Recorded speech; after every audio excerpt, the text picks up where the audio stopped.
Well, I just pulled it out from that last insert. I started doing this on Friday afternoon. It's now, might as well say 7 p.m. on Saturday. This has been a giant adventure. I had to take a bunch off here all the way down through here. You can see where I took it off because the patterning of the spots where it would normally catch whale oil is normally really heavy grooved like this. But look how smooth this is down here because I had to take material off from way back here all the way to the end. But I just pulled this one out, and after doing it for 2 days of taking material off a little bit at a time in multiple spots, you can see where it literally rubbed from right in here. So this very end didn't touch, but it rubbed from right there all the way to this end. Where in the very original video, it was only hitting right here, a little spot right in here, and then on the very end, way down here on the corner, it was hitting. The very first time I took off the corners, a little right here and the corner right there. That's all I took off. And then this end ended up just clearing. It would get all the way to way down here and didn't even hit. So I had to take it off a little bit more. Recolor it, clean it all up, put it back in. I did that for basically 2 days of taking a little bit off at a time with a hand stone. I opened a ticket originally on Monday about this problem of the machine not getting back to zero, and it was like it was sticking constantly. Because this gib and this gib, this one's still wrong. It's got a high spot in the middle that has to be worked.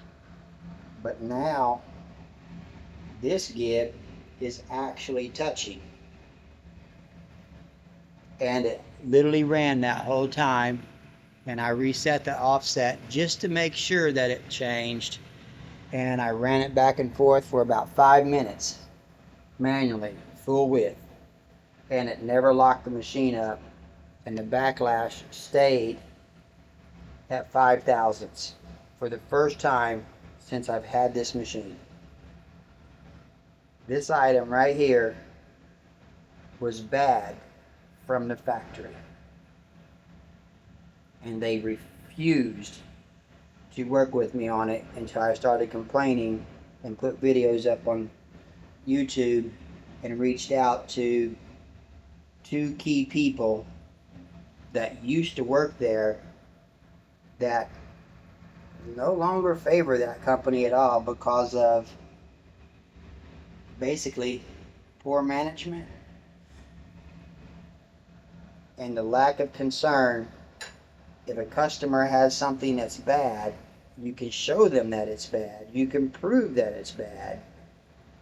And they don't care. You're just on your own to fix it because they offer no repair services and no parts for the person that got a piece of equipment that was manufactured flat out incorrectly. So shame on them.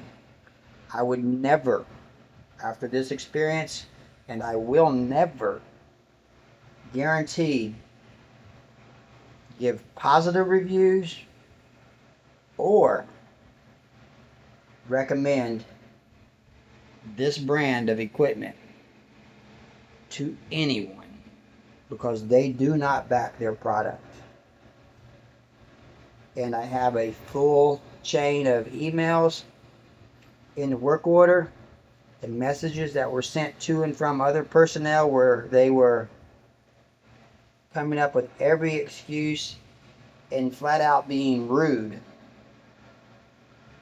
and misleading and changing how things were written to try to make it be their narrative when they were wrong and I was right.